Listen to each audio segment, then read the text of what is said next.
Hey, what's going on, everybody? I'm Scavenger. Welcome to today's video.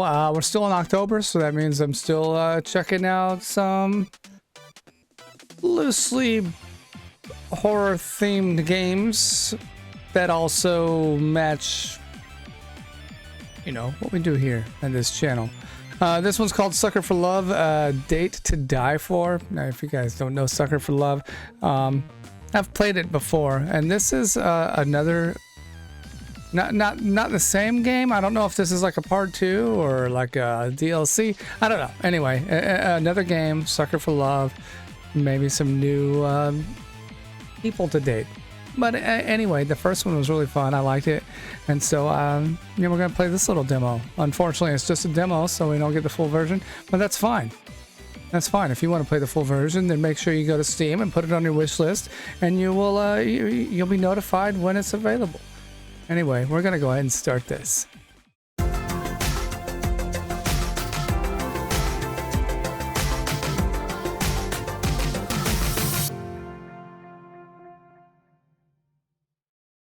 Okay. Yeah, I don't really know what's going on. Eldritch gods. Oh, it's voiced. Cosmic horrors. Things beyond our understanding. To merely gaze upon their form is to abandon all hope. Okay. They are sequestered to the stars, appearing only through challenging, failure-prone rituals and unutterable incantations. Their twisted, fanatical followers require no such invitation to commit horrors beyond belief in their stead. Okay. It is then when the boogeyman lurking in the shadows isn't an obscure, imperceptible shade, but a tangible madman, that the vague prognostications of the stars become empty threats before the undeniably material. The simple hatchet in their hands. Oh, okay, okay, what's going on? Did something scary happen? I have no idea. Oh, who's this? Is this me or is this somebody else? In the book you're reading. Oh. Did something scary happen? You're as pale as a sheet. No. I must have nodded off and I had a bad dream. I know this is a super weird question, but can you tell me where I am? You're in my bookstore in Sacramento. Are you lost?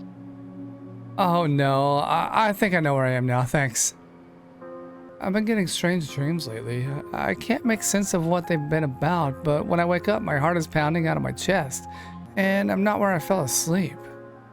These dreams started happening the same time that people began vanishing from my hometown in Sacramento.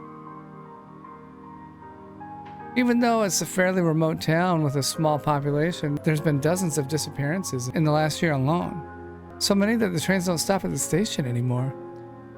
And certain locals claim to have spotted angry woodland spirits at the edge of the woods. Animals with too many features watching them. And outsiders can't shake the feeling that they're always being watched by the unblinking purple eyes of the townsfolk. The Sacramento Stare is what they call it on the news. They're saying that the stare is how they can tell if you're an outsider at a glance.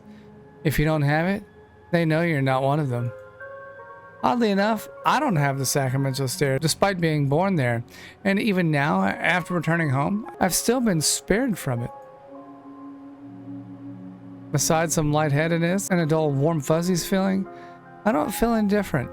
The girl that runs this odd bookstore also hasn't been cursed, it seems. Have you made a selection? Did you find a book to your liking? Oh, I'm sorry. I didn't mean to loiter. To be honest, I don't have any money with me, but I'll come back first thing tomorrow and buy something. No, it's fine. I'm glad that you enjoyed reading my books, but it's starting to get dark outside. With all the disappearances lately, you'd better hurry home. Okay. Home. Even though my family fled town when the disappearances began, I'm returning to our ancestral home of Sacramento, all because of a note that I found in my apartment this morning. Your mother's a little shook up from everything that happened, and so I'm taking care of her at Grammy Katie's place. If you came to visit, it'd cheer her up and help her recovery. We've missed you so much, Stardust. Well, the strange thing is, my parents were two of the first people to go missing. They were declared dead since they'd been missing for more than a year amidst the disappearances. This is their handwriting, and my parents are the only ones that call me Stardust. This is them, beyond a shadow of a doubt. Whatever's going on here, I can't turn my back. I need to see them again. Speaking of, I'd better get going. Thanks for letting me doze off. I promise I'll come back real soon. Stopping in. Take care. Oh, what is it? Why are our eyes glowing? Time to hurry back. I push my way through the door, leaving the warm glow of the bookstore behind as the sun sets. Sacramento, overgrown now by oppressive canopies of foliage. From the smell of animal musk and swampy fields, you'd think this was a barn, not a city street. Every surface here is plastered with posters. Many litter the ground, and every single one is someone that was never found. That's why they call it Missing Person Lane now. It's where desperate out-of-towners looking for their loved ones leave posters before going missing themselves. It's the only navigatable footpath left, and the most direct route to my house. I can't tell if it's the darkness playing tricks on me or what, but I'm losing my way down the streets that I should know forwards and back. Wasn't I supposed to make a turn a while ago? I can't make heads or tails of the houses and landmarks I used as a kid to get around. It's like my whole hometown was replaced by an unfamiliar yet exact replica. Okay, calm down. If I check the note my parents wrote and compare the address number to the nearest house, I should be able to at least figure out if I'm walking the right way. A blank grocery store receipt. When did I put this in my pocket? Where's my parents' letter? I dig through my pockets in a panic. There's no way I dropped it in the bookstore. So where could it have... This receipt. It has the same fold lines and dimensions as the handwritten note I had. Could I have... No. There's no way I could have misread a shopping list as an entire letter from my parents, right? I fumble around with the note, checking the back and flipping it and turning it in a hopeless attempt to see the message again, but the receipt stays a receipt. Something is very wrong. I turn and run. Hey, oh, Jesus. Ow! Are you like blind or something? Watch where you're going, Clutterama. I slammed right into somebody coming the other way. Oh, I'm sorry. Are you alright? I should have been more careful. Oh, she's really pretty. But what on earth is a girl doing wandering around Sacramento at night? Don't touch me. Sorry, I didn't mean to smack into you like that. I know it's not an excuse, but I was just in a rush. Oh yeah, I know. You gotta go run off and steal my boyfriend, right? Yeah, it's whatever. Totally cool. Save your breath. I already know how this goes. Huh? Wait, huh? What? Your boyfriend? Yeah, you heard me. My boyfriend. Buck is mine. Who the heck is Buck? Where are all these accusations coming from? I don't know anyone named Buck. Huh? Really? You don't know who Buck is? You're not, like, from out of town, are you? The stare. It's real. I turn my head down and briskly walk past her. She starts walking alongside me. Hey, look at me. I don't wanna. I can't let her see my eyes no matter what. She'll notice I don't have the Sacramento stare. You can tell me. Are you from here or what? I live here. Oh yeah? Look at me really quick. This is bad. Even if I make it home, she'll know where I live. What do I do? Look at me. Oh, Jesus. I freeze. Before I know it, I'm already staring straight at her.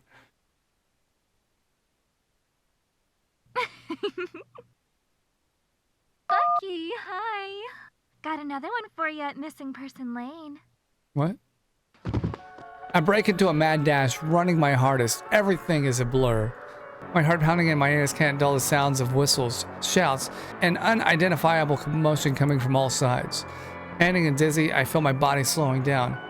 But the image of my face on the next missing persons poster kicked my legs into action once more. But no matter how far I run, the buildings refuse to change, the streets refuse to turn, the sounds of the awakening woods refuse to abate. This is hopeless. There's a wide open clearing in the trees about 1 block ahead. If I can break line of sight from my unseen pursuers, I have a chance of finding some place to hide. As I near the turnoff, my exhaustion makes itself known. If this is a dead end, or if it's too dark to find my way, I won't have the energy to turn around and start running again. Around the corner. It's my grandma's house, sitting alone in the middle of a clearing in the woods. I thought the way to my house involved multiple turns and ways back, but I don't have time to question things as I'm already halfway up the makeshift dirt path.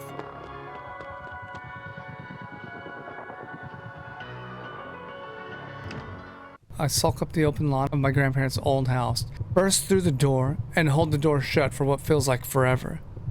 No one's banging at the door. For the moment, I'm not being chased. Hey, what? I may just be standing at the entrance, but I can already tell something feels off about my home. Like the warm, familiar place I grew up in is long gone.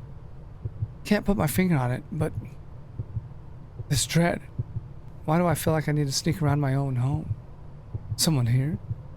My parents? Hello? I'm home. No response. Hello? Okay, find your upstairs bedroom. Butterfly is stuck in a web. Where's the spider? Alright. Let's look at the map. So here I am. I gotta get to my bedroom on the 2nd floor. I guess 0 floor is the basement. Okay. Let's look at the map again. If I go forward...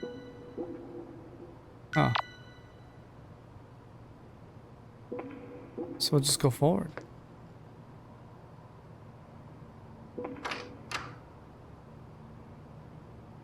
Uh-huh.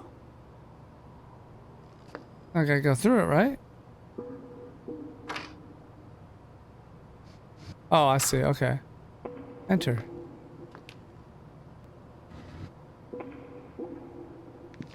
What's in here? Ooh, creepy. Okay, I'm in the hallway now. Got it.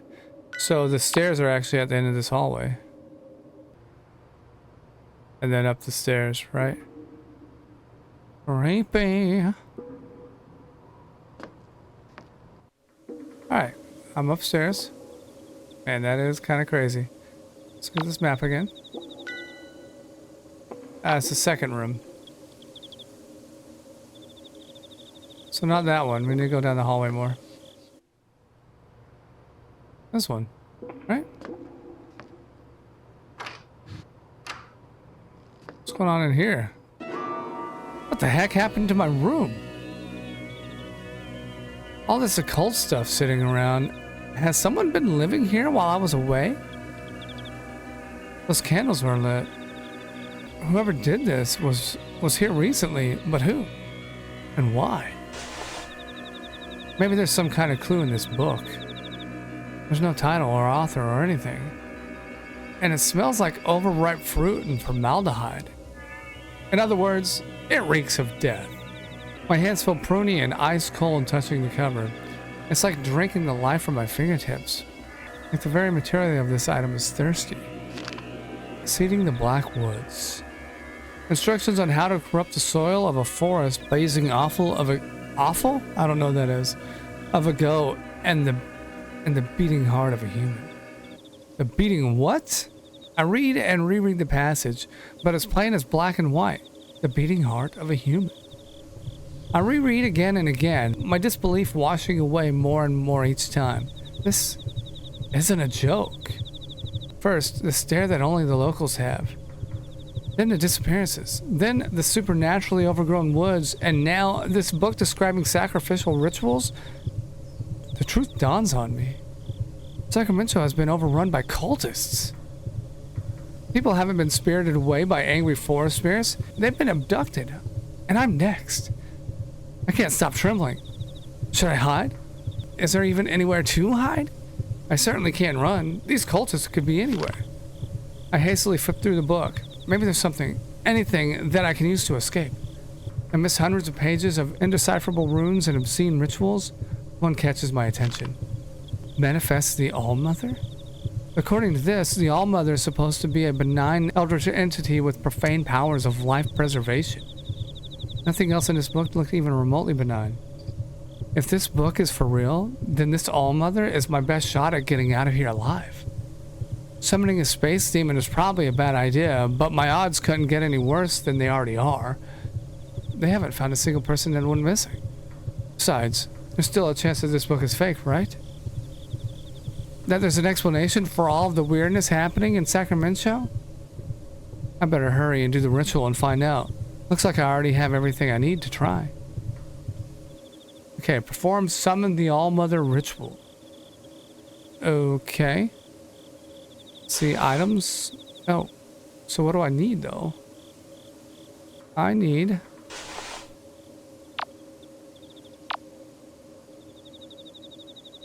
What do I need? Oh, here we go. Let's read the book. The entity is a benign preserver of life and cannot harm you. However, no contact with eldritch gods is completely safe. To summon her, do the following. Douse any lit candles. Ensure there is an idol of a black goat present somewhere in the room. Have a plant mister with you. While facing a tree of the black woods, chant her name. Click and drag from the first letter to the end of the phrase to chant slowly. Okay. So first things first, douse all the candles. There we go. Then, is there an idol of there is an idol. Inspect the statue. Looks like the idol of a goat. Only it has too many legs and too many eyes. It weighs a ton too. How'd this get up the stairs? Wait, hold on.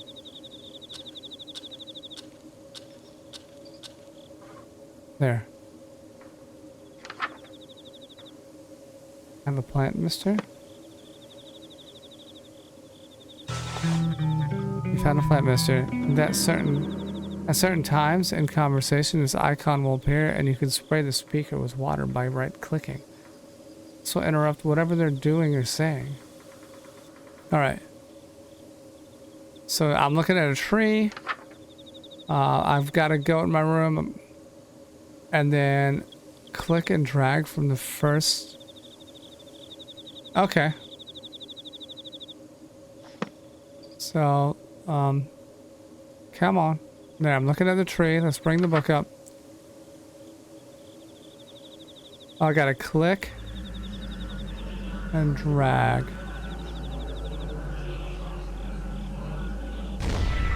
Did I do it? Insolent human! You dare call upon Roxanne, the All-Mother of the Black... Her name's Roxanne. Okay.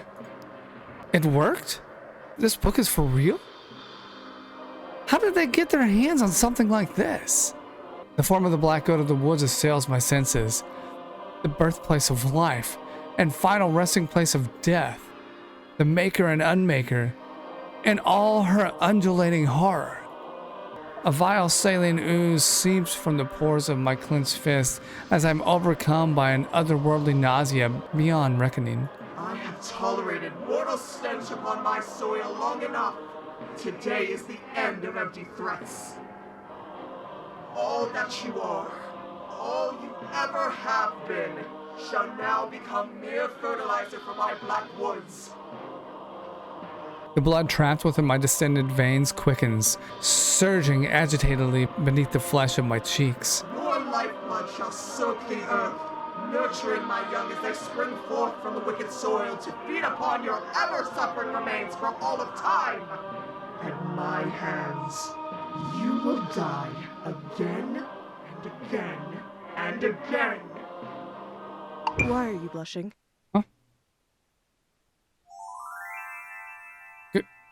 Girl, pretty. Oh my god! Okay. I thought I was driving you insane! Oh, that sweating and hyperventilating? You look like you were going to throw up! Oh, yeah, that just happens to me when I talk to girls sometimes. Foolish mortal! Your impudence has made me very... Oh, forget it. What is it this time? Torture again?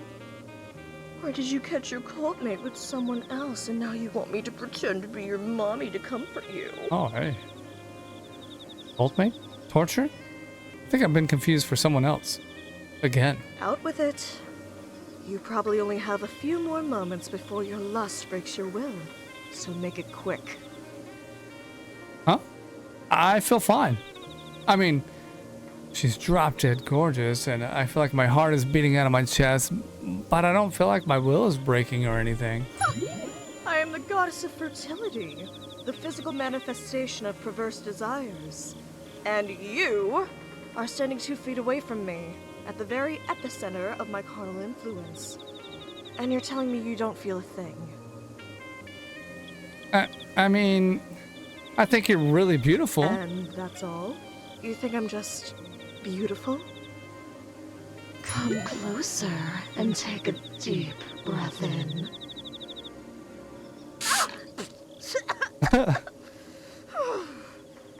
Okay. This is a real low point. A goddess of lust getting rejected by her own cultist in her own dream. Huh. I don't know if this makes it worse or not, but I'm not actually anyone's cultist. What did you say? Huh? I mean, sorry. I summoned you because my life is in danger, and I thought maybe you'd be able to help me somehow. Suddenly, she lifts my chin and pulls my face close to hers. Guys, you're not under my influence. You're not one of them. How did you get this book? What do you mean? I just found it on the floor. Listen to me. You are in grave danger.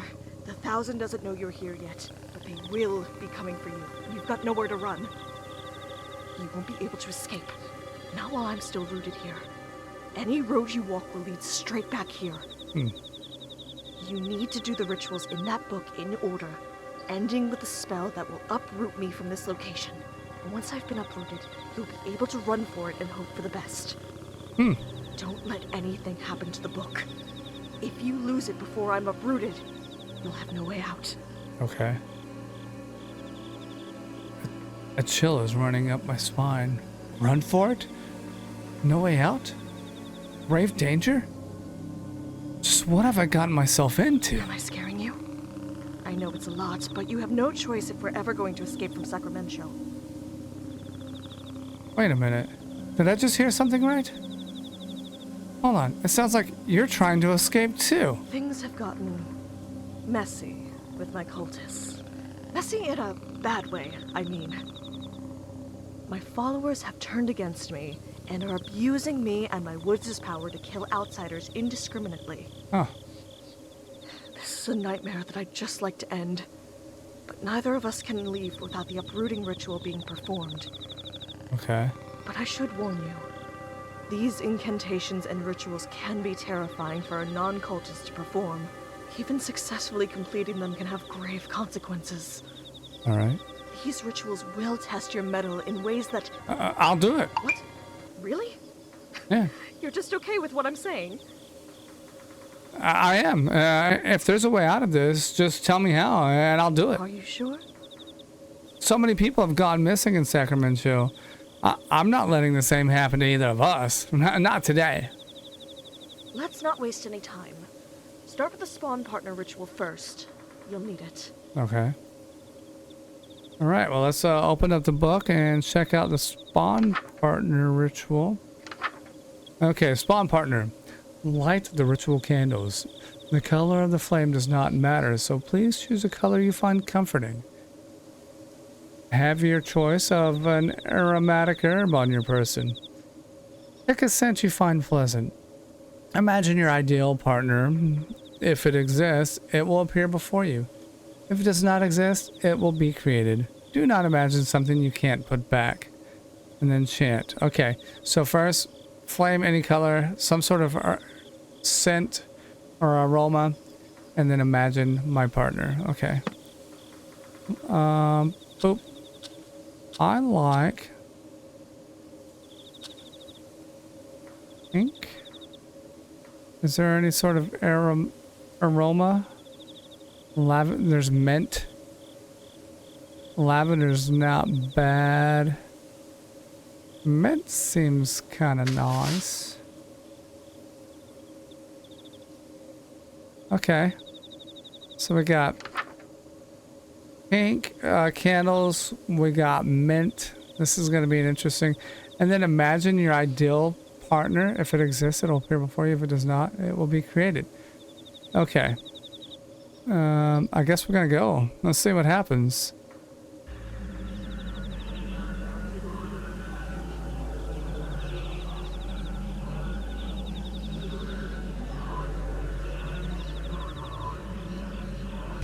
Oh, Jesus. What the fuck? Oh my. What? What'd I do? Wait, I can explain. Was I imagining her? I've got nothing. There's no need to be bashful, especially after all that time you spent playing coy. Oh. In view of the circumstances, perhaps I will allow you to be my partner. Oh.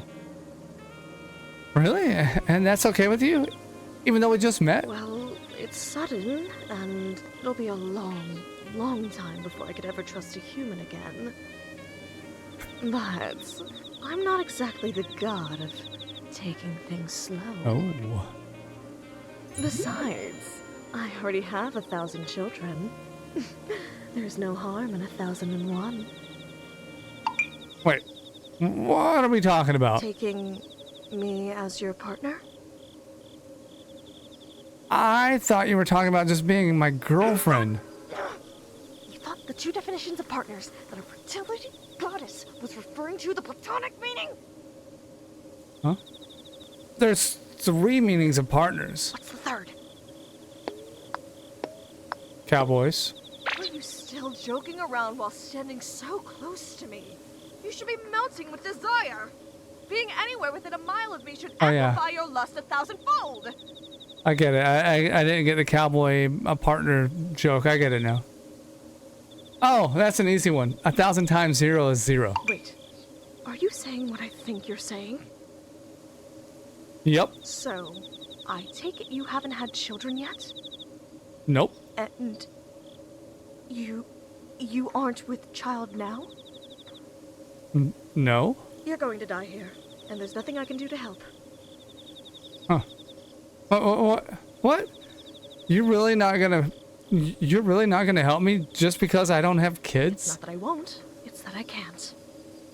I am an entity of untapped cosmic potential, and I want a big family. The biggest family possible. I want every living thing on Earth to be a direct descendant of me or one of my followers. Those that best serve that goal receive a fraction of my power. My most devoted followers are bestowed with gifts like extended lifespans, rapid healing, physical enhancement, and in some cases, immortality. And those followers are the ones looking for you. Oh. You, on the other hand, have closed yourself off to my dark influence, and are mortal and vulnerable. No kids, no powers. Oh. What if I don't want power or kids? What if I drained the life from your body and then used it to fertilize my wicked soil until something that will give me grandchildren comes crawling out? I take a voluntary step backwards. I'm sorry. You didn't deserve that. Are you all right? I'm fine. Don't worry about me. Let's move on to the next ritual so we can get out of here, okay? Holy moly, that was freaking scary. She's really taking this hard. I better go get the stuff for the next ritual. Alright, what do we got here? Next ritual is Epicurian Feast. Okay, meat from a living thing that died within the Black Woods. Check the meat rack in the dining room. Milk of a black goat. Store-bought 2% is actually fine too. It's in the fridge. Lastly, a receptacle filled to the brim with liquid life. Blood. Blood. They meant blood. Please use blood from now on. Sorry. And then chant while facing red fire candles. So I need to go to the meat rack in the dining room. Get the 2% milk out of the fridge and then blood. Alright. So let's read this. I got collected that, collected the milk. I got that. Red candles. There we go. Now, chat.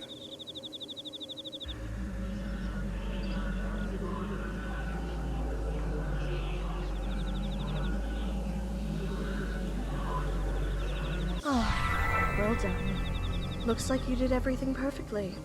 Impressive. Did that just make her dinner? Nothing to it. If all the rituals are this easy, we just might get out of here. Perhaps so. I don't want to leave things as they are between us. Your life is your own. I'm sorry for losing my composure. Oh, that. I nearly forgot about that already. I'm a little surprised a literal god would bother apologizing to a human at all. I've given it some thought. And while you may be blasphemously abstinent, you're the only person in the world that can help me. You see, if you step within range of my woods, any desire you have that will lead you closer to me is amplified to such an intense degree that it's unbearable. And most of the time, it's lust. Oh. Anyone who is led here seeking carnal or animalistic pleasures develops the Sacramento stare and becomes a cultist. Oh. If you are brought into my woods for any other reason, you don't become one of my chosen 1,000, and your desire will make you futilely search the woods for what isn't there.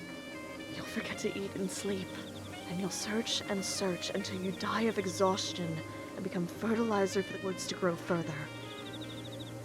You're the only person to reach me without joining the cult or dropping dead. Thanks in no small part to the fact that you don't have lust to amplify. The Well. only question is, if you're not here for lust, why are you here? I pulled a receipt out of my pocket. I came looking for my parents. This used to be a handwritten letter from them saying they were here in this house.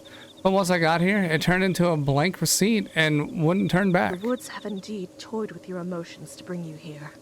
That paper was likely never a letter from your parents, but the woods made you believe it was.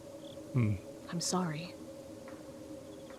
So they really aren't still alive? They were likely consumed by my woods no more than 3 days after they disappeared. I feel like I've been punched in the gut. The dust has long settled on my parents being gone, but the grief never faded. Eat. It'll give you your strength back. The woods won't let you feel how tired you are. I don't feel tired at all, but come to think of it, I felt like I was gonna collapse when I made it into the house. I don't think I've eaten since I got the letter either. I take a few bites, and the tears abate. There. It'll be all right, Stardust. Stardust? How did you know my parents' nickname for me? Anything that dies within my Blackwoods becomes a part of it. A part of me. Their love for you likely lives on in me. Huh. I guess that settles it. My parents really are gone. That's the only way she could have known that name. That's outright terrifying, but I strangely feel comforted that part of them is still here somewhere.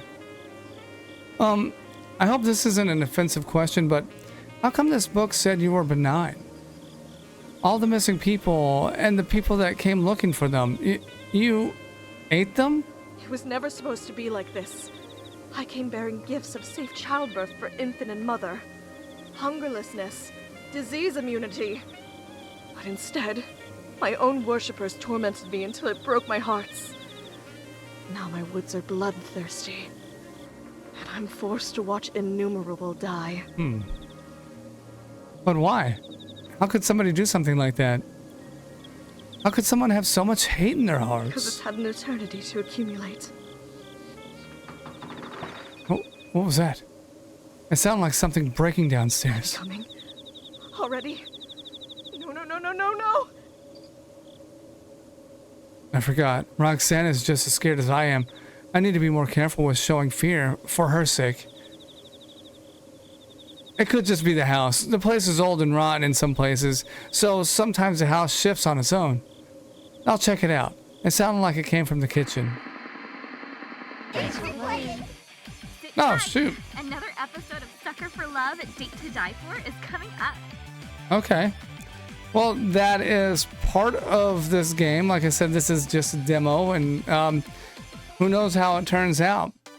I like these games. They're kind of fun and humorous. And, you know, they also have that other element to them. Anyway, I hope you enjoyed. If you did, make sure you smack that like button. Subscribe to the channel if you haven't done so already. You can check this game out in Steam. Add it to your wish list if you want to. The link will be on my Discord server. You know where to find it. If you don't, well then go check it out and maybe ask some questions and we'll tell you where to find it. Anyway, that's it. That's all I got. You guys take it easy. Have a good one. I'll see you next time. Bye-bye.